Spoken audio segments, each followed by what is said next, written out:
A poem by Roshani Ray, The Unbroken. There is a brokenness out of which comes the unbroken, a shatteredness out of which blooms the unshatterable. There's a sorrow beyond all grief which leads to joy, and a fragility out of whose depths emerges strength. There is a hollow place too vast for words, through which we pass with each loss, out of whose darkness we are sanctioned into being. There is a cry, deeper than all sound, whose serrated edges cut the heart as we break open to the place inside which is unbreakable and whole while learning to sing. There's a brokenness out of which comes the unbroken.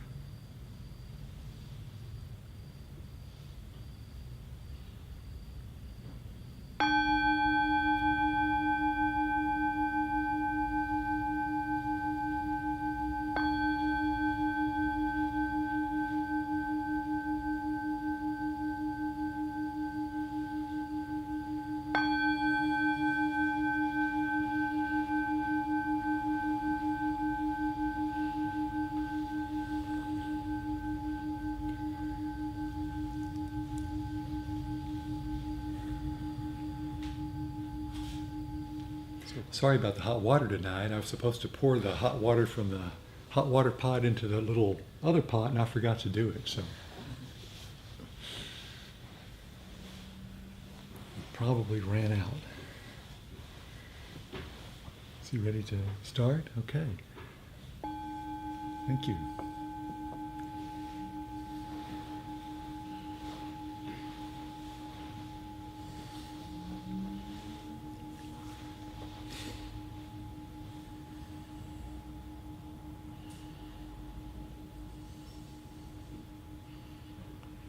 Thank you, Randy. You just gave us some material to work with for tonight, since we're going to talk about aversion, anger, and hatred.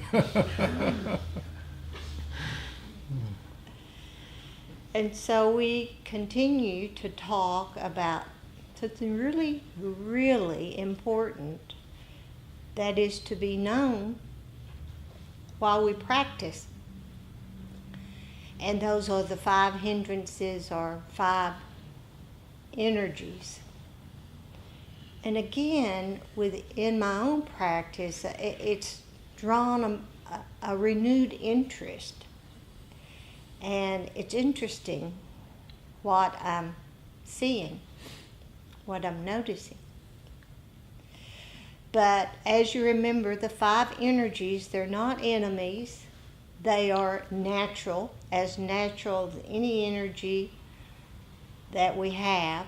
They are common to all of us, but they're to be known, because without knowing them, we get lost in them. So they are, the first one, craving, wanting, and we all experience that. It's okay to want. And then there's the second one, aversion, anger, and hatred. Again, allow that. We're not going to go to hell, okay? Because we feel these very, very natural feelings. And then doubt. No, that's not the one I wanted to say. I wanted to say sloth and torpor. Sloth, because our body gets pretty tired sometimes and weary, and our energy level goes down. And torpor, it's the same with our minds. So know those energies. And then restlessness, monkey mind, feel like you're going to jump out of your skin. It's okay. This is restlessness. This is in all of us. We experience it all. And then doubt. Doubt, can I really do this practice? Well, it's been done for over 2,500 years. And thank goodness our teacher, such a good teacher, that he left us with everything we needed to come alive in the present moment, right now, today, even in Texas, right here. Who would have thunk it? A lot of people can't believe it, actually. Texas? So tonight, again, I want to go into aversion, anger, and hatred. And the poet Hafiz writes, fear is the cheapest room in the house. Fear is the cheapest room in the house. I'd rather see you in better living conditions. So that's what the practice is all about. Is our internal environment. We're looking at what's happening within that's interfering with this complete happiness and peace, our true nature, our Buddha nature. So aversion, anger, and hatred are just mind states. And because we have human bodies and minds and every other thing that goes with it, mind states arise and they fall away. They're a phenomena of life. So they're not our enemies. They are to be known, because the wisdom of knowing transforms them. I don't know how that happens. It's magic. But it does happen. The wisdom of knowing transforms. So we push away our experiences that we don't want to experience in any given moment, present moment. We push away. And so what are we left with? Well, any time that we're not happy with what the universe has to offer for any given moment, then we try to add our own happiness, or try to add some peace, or try to add some happiness. It doesn't work. It flat doesn't work if it takes us out of the present moment. So all it is just rejecting our completeness of life. Rejecting what we don't want in life. And we don't understand sometimes that it is through the path of all the things life has to offer us that frees us. But it takes us a while to understand that. So really, in this aversion, it's a reversal of the ordinary way we are conditioned to see it. Ajahn Chah, a Thai Buddhist monk, said usually we believe our outer problems attack us. We think it's this. And he reminds us things go wrong and people misbehave. We do too. causing our hatred and suffering to arise. Hello, life. But however painful our experiences may be, they're just experiences. They don't stay around.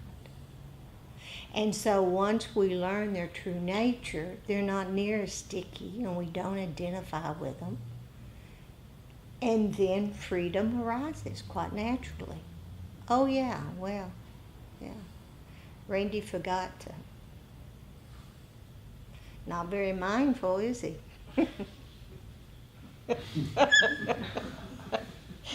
I have another one for Randy later. But however painful our experience may be, as I said, they're just painful experiences until we add the experience of aversion to it. Then guess what? The pain continues.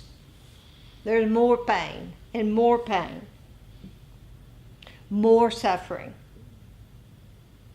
If we react with hatred and aversion, and we do it over and over again, they become habits and reactions. So that's what's so beautiful about our practice, because it teaches us how to loosen ourselves from those conditioned reactions that cause us so much pain. And what happens is all of life truly becomes our object of practice, because we're not pushing anything away. Saying, come on, life, take me.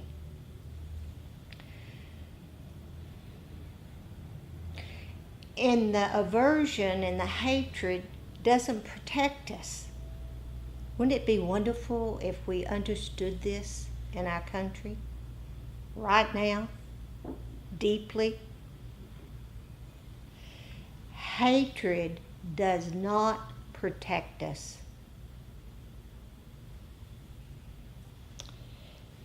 It really becomes the very cause of our continued suffering, unhappiness. So this is a 14th principle of Buddhist psychology. If we cling to anger or hatred, we will suffer. Try it. I'm sure you have. I certainly have. And it's possible to respond strongly, wisely, and compassionately, without hate.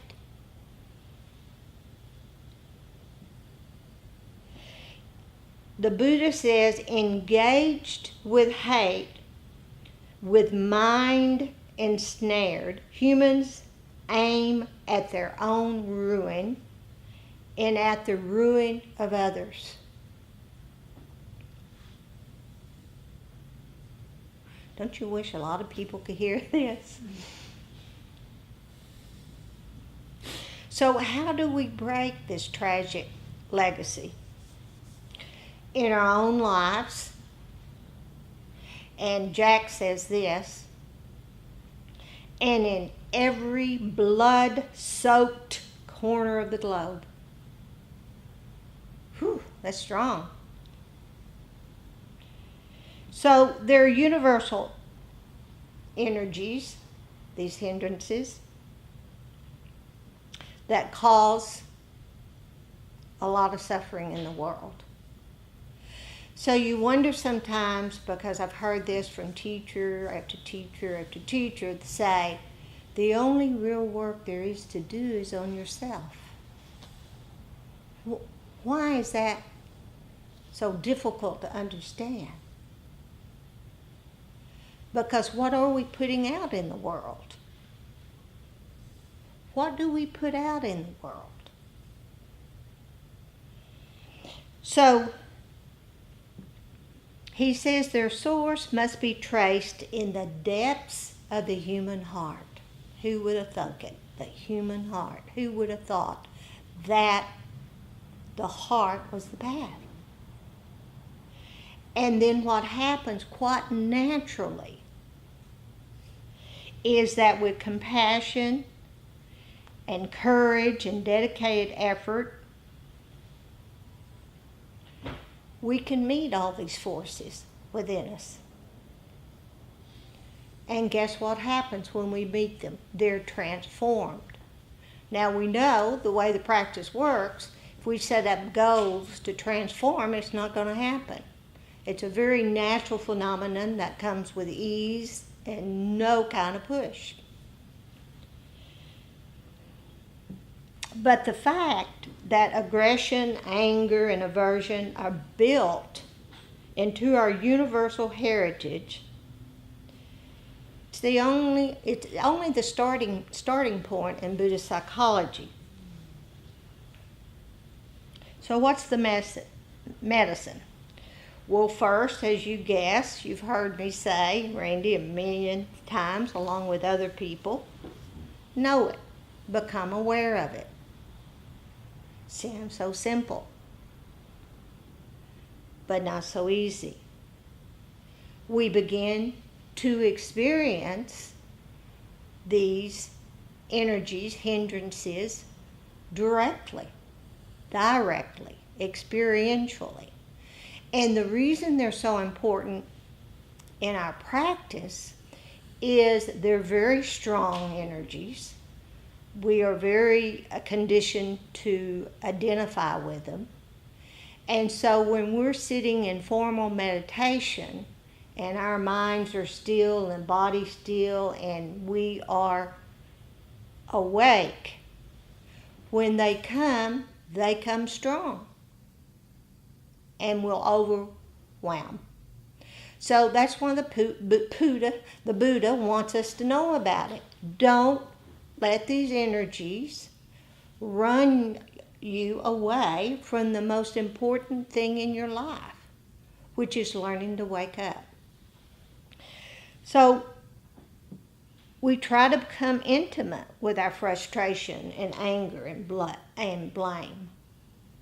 Know it kindly. Know it kindly.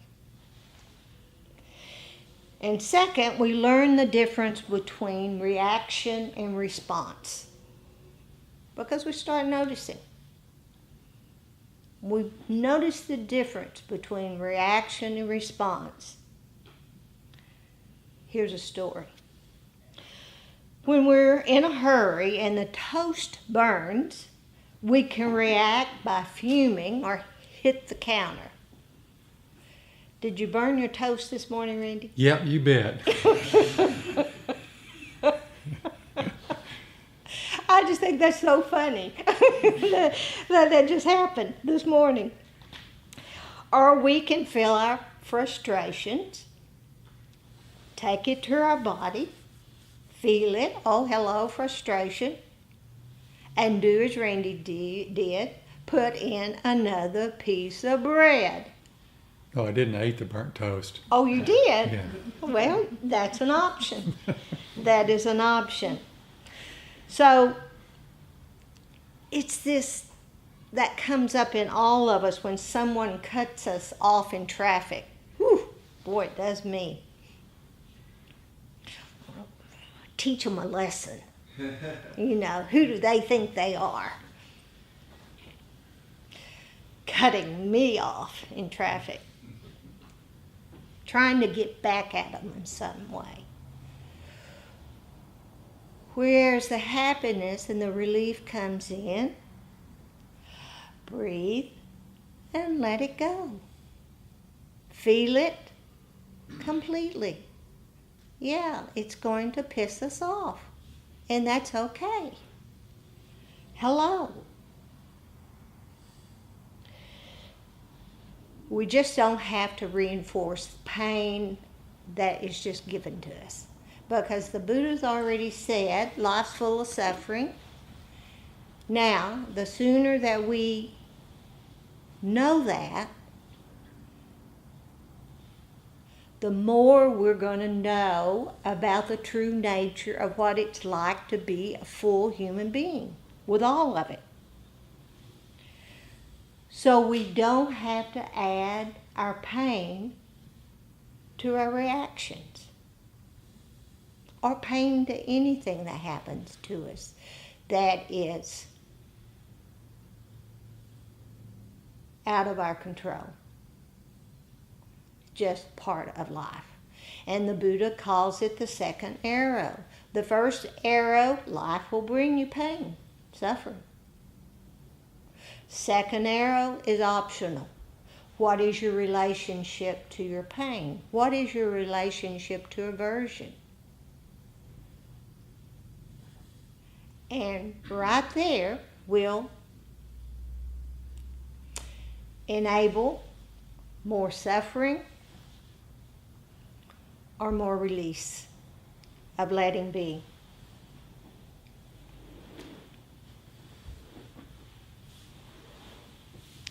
And what happens with time, with this releasing and letting it be and going,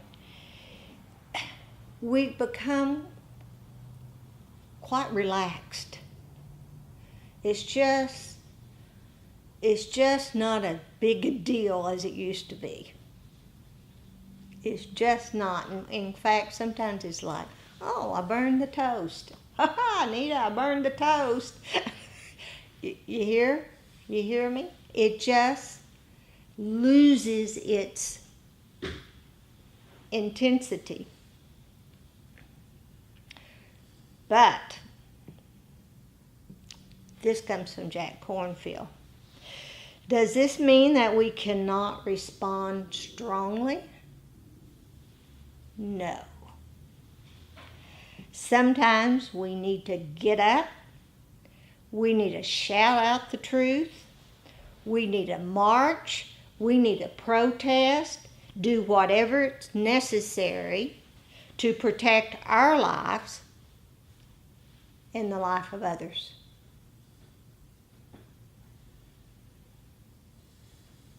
So how do we respond to what we see going on in our country now? Just like that. Remember Gandhi, Martin Luther King? They gave us the perfect example of how to do that. And listen, they rallied people. They used the courts. They broke the laws.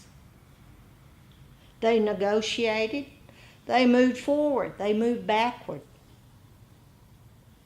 They found allies, and they used money, power, and shame. Speeches and politics, all to stand up for what is right. But guess what? They did not act out of hate and violence. So the Buddha says in this world, hatred never ceases by hatred, but by love alone is healed. This is the ancient and eternal law.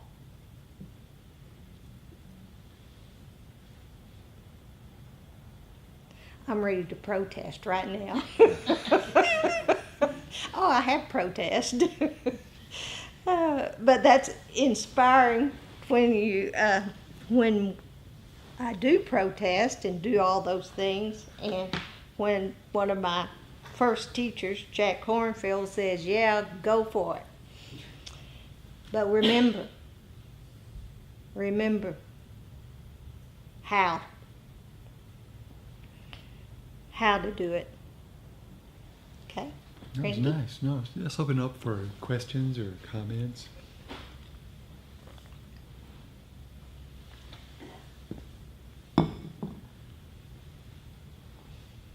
I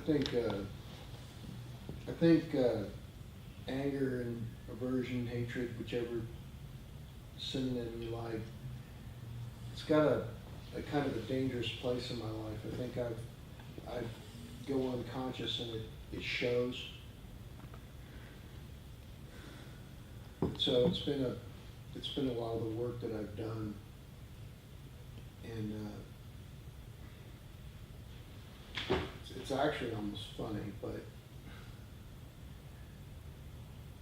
I'm wondering if y'all have some hints about how to see it before it sees me. You know, what is it? You know, Bob Dylan said, "Next time you see me coming, you better run." You know, I'd like to not be swept away by it so much. And I'd like to not be caught in it so naturally. Well, you know, Paul, welcome to the human race.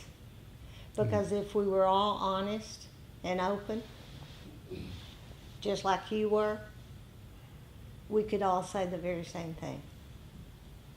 And that's the truth. And my first initial response would be, forgive yourself.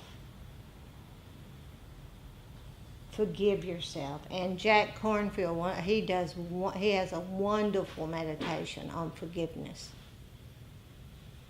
Because guess what?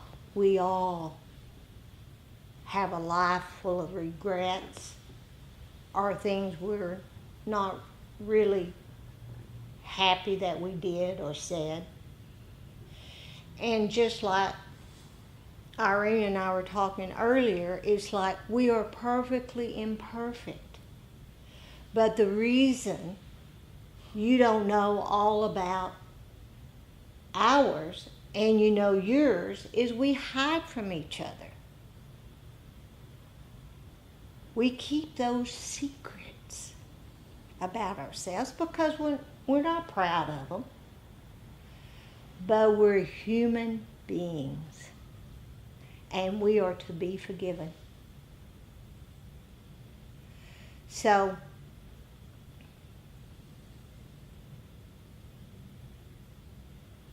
you and I could share ours intimately with one another. But they're there. They're there. And I think with forgiveness, you'll be open. Because the more you don't want them to come, the more they'll come. The more you push them away. I don't want to be angry. I don't want to be rude. I don't want to do this. I don't want to do that. The reverse is, oh, hello, I'm doing that.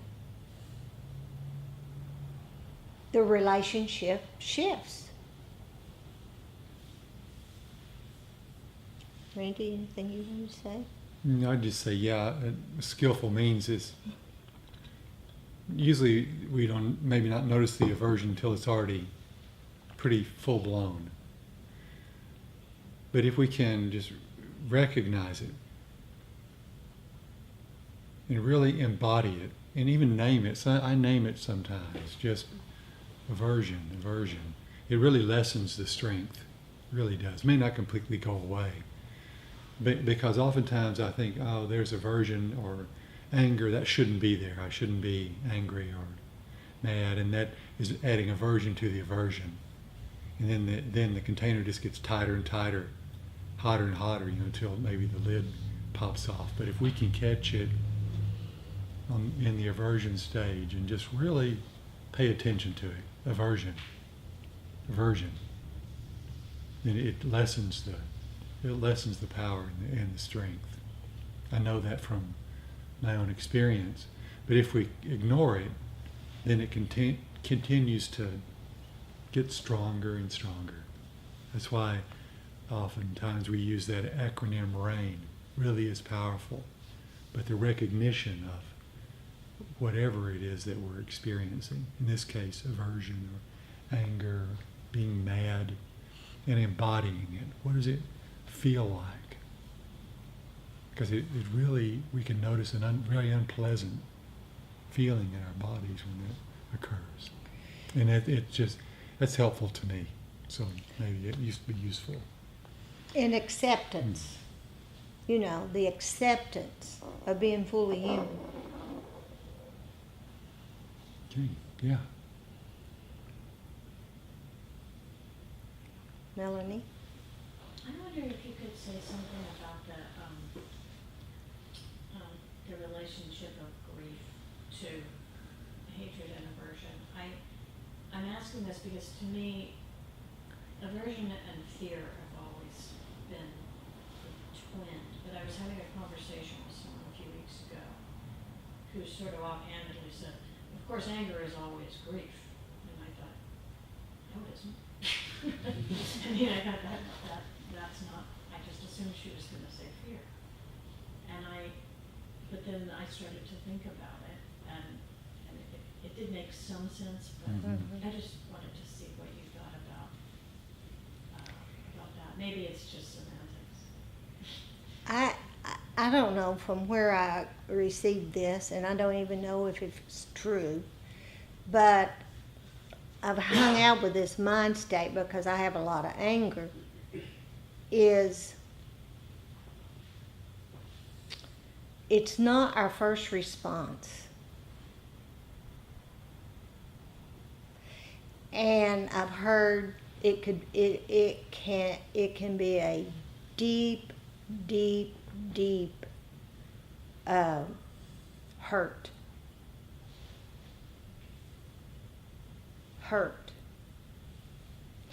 Heart hurt in the heart.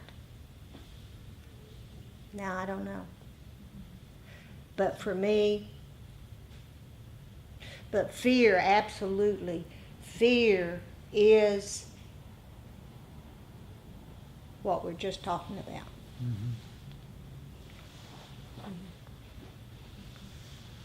Howie said,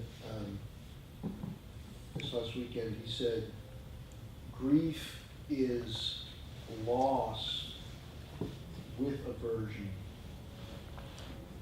So we have a sense of loss that comes from the loss, and then we have a sense that we don't want to be feeling the loss, and that's aversion. Wow. I didn't say that. I just No, repeated but it. It makes sense, yeah. yeah, it makes a lot of sense. Mm-hmm. Glad you went to that retreat. Yeah. Thank you, that's really helpful. Yes. Yeah, Mark. Is that meditation by Jack Kornfield available somewhere? Yes, I can send it to you. Forgiveness? I Uh-huh. think that's very powerful. Where could we find that? Yeah, I'll send it to you. It's in several of his books. In fact, you could go on the internet and Yes. and search for just Jack Kornfield forgiveness meditation, and you'll probably get a script and also an audio Oh, that's good. version of that. Thank you. Yeah, it's really, really wonderful. 5 hindrances, 5 energies.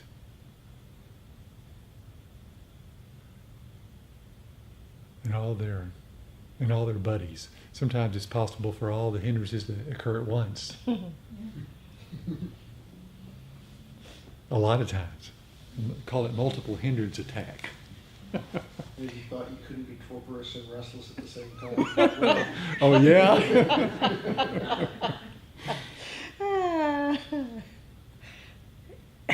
Sometimes all you can do is just be still, you know.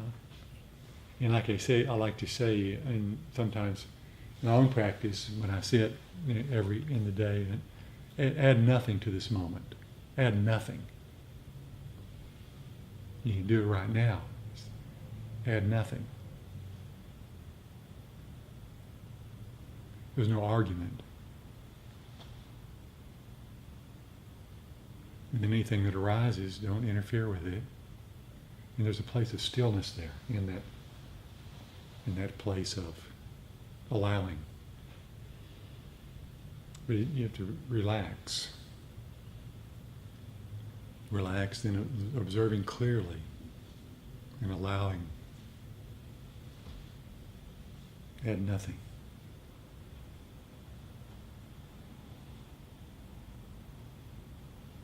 You can almost feel it. It's almost tangible. Because somehow we don't think the moment's complete in itself. that we have to adjust it. We have to make it, mold it, bend it, fold it, change it in some way to make it acceptable. And anytime we do that, those are the hindrances arising. That's the craving, that's the aversion, that's the restlessness, that's the spacing out, unconsciousness, all of it arising. And that particular wanting to change how this moment is now. And we're always in a reactive mode when that occurs. So if we can learn to be still and add nothing, then there's the possibility that we can respond to whatever situation we find ourselves in, rather than be in a automaton reactionary mode all the time. And it happens when we meditate, when we're still, when we pause, just that fast. And it changes everything.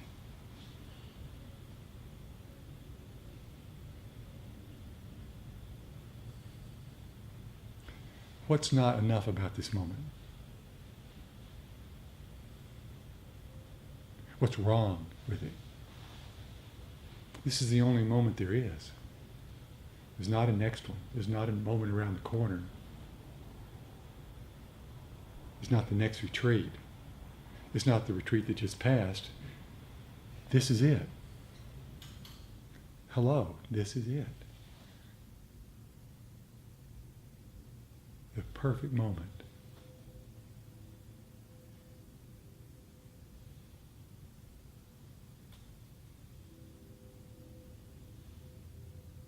Now, do we still want to change it? Make it better?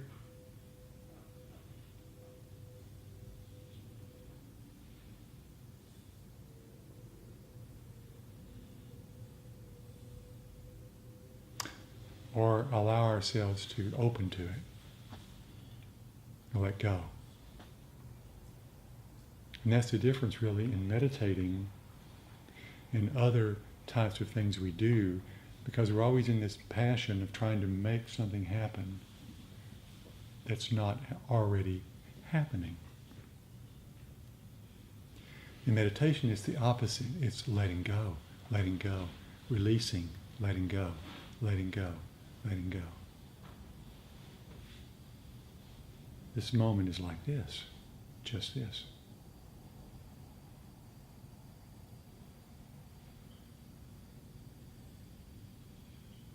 Now watch the mind.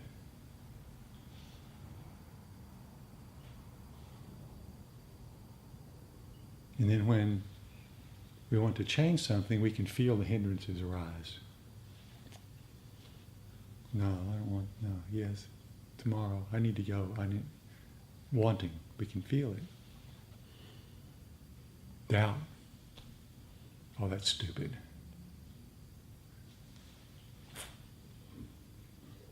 Oh, we can pay attention to all of it, and we can feel it in our bodies. That's why they're essence, Five Hindrances are essence teachings, really. So,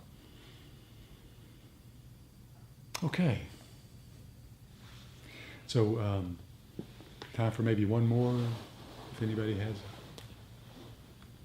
something you'd like to add. Yes, please, Ross. I find these teachings very helpful. I think it's easier to be kind when people are kind to you, but I think one of the most benefiting things is when things are difficult. Like, for example, I've struggled with anger quite a bit. And like you just said, I say, this is what anger feels like. And I say that several times, and usually it dissipates very quickly. Or I try to say to a difficult person in my head, thank you for teaching me patience. And so it's sort of like you have to be patient with yourself and let some of these feelings pass, as opposed to just having automaticity, just responding very quickly. So I feel that even that half second before you respond is very key to just sort of see through it. Yes. It's just an illusion. Definitely. So, yeah. But it takes practice, and yes, it does. I fail more than I succeed. And we're all practicing with our lives. So. We never get there, Yes, yes, please. I would would say that I don't react with anger. I don't react. But I'm very gleeful when something doesn't work out. In other words, I hold on to it and I just wait until you trip up, the plan doesn't work. And I feel this great joy. Yes. And I'm realizing this is anger. And so, I don't know how I have to That's great. give that Yeah. up. I do the same thing, sometimes. You do? Yeah. Okay. Oh boy, he tripped over something that time. He deserved it. Yeah. She deserved it. did. Oh, Yeah, she'll she get did. her. She'll get hers. Yeah, it just proves Yes. that I'm right. Yes. And you're wrong. Yeah, it's kind of cowardly in a way. It's part of being a middle child. You just sit back and say, okay, I want this one to win. Oh, great, you're losing. Just not get involved in it. Yes. But anyway, I guess it's the same thing, is to recognize Yeah. that. Believe. Well, and that honesty. The honesty frees us when we're that honest about ourselves. So I won't be happy anymore. I Well, won't be gleeful anymore. you'll just have to see. You'll just have to see. Okay, I'll get back to you. Okay. And of course, cultivate the opposite of that would be what's called mudita, which is one of the Brahma Vihara's divine abodes, which is happiness for others. So you could find a Well, I find that easy. yeah. So that's I the find it easy. that's the balance for what you just talked about. Cultivating that part of being happy for other people. Oh, so I can be happy when they're successful and I've been wrong, or what? Or maybe not that particular individual that you're thinking about, but anyone else, happy for, just the mudita itself, the cultivating that part of our hearts and minds that are happy for others, people's success and that kind of thing. So it kind of helps to balance out I'm glad you said that response. I'm going to work on that. Okay, so we'll end it with loving kindness meditation. It's another way of cultivating the kindness and generosity and happiness for others, equanimity. It's called Metta, M-E-T-T-A. And for Metta practice, you can let your body lean back, relax your body, let your heart relax and your mind. Again, feeling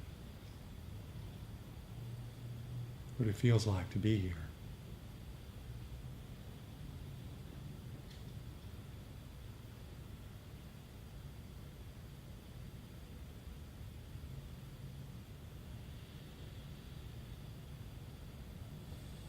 You may even breathe in and out through the center of your chest a little bit, softening the area in your heart center.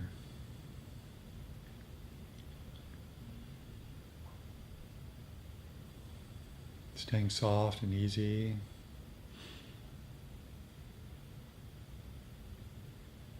Now bring to mind someone who you really care about, you really love. Someone that's easy to bring into your heart of hearts. And imagine that being, it could even be a pet. Loved one. Imagine that being sitting in front of you right now. Seeing their form, their body,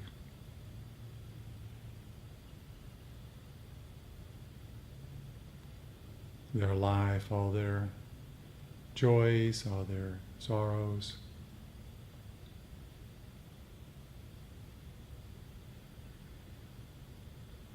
And with the deepest heart of compassion, offering them loving kindness. You can even softly say their name to yourself. May you be safe. May you be happy and content. May you be well in your body and your mind. May your heart rest with ease and well-being.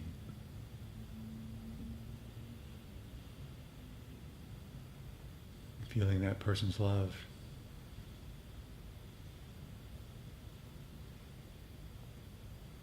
And now bowing to that person, letting them go peacefully on their way, and now bringing to mind's eye all the beings here tonight in this Sangha.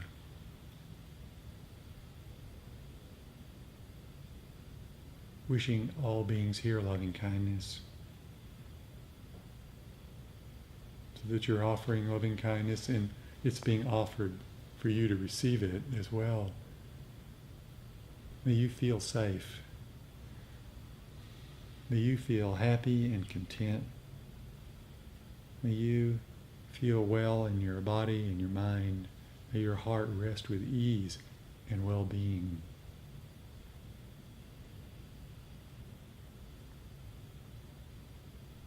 The boundless heart. There's no boundaries now. We can include all beings on this planet, this universe perhaps. The same wish that we had for our loved one in the very beginning of this meditation. That same wish for all beings. Now, may all beings be happy. May all beings be safe. May all beings be well, and may all beings rest with ease.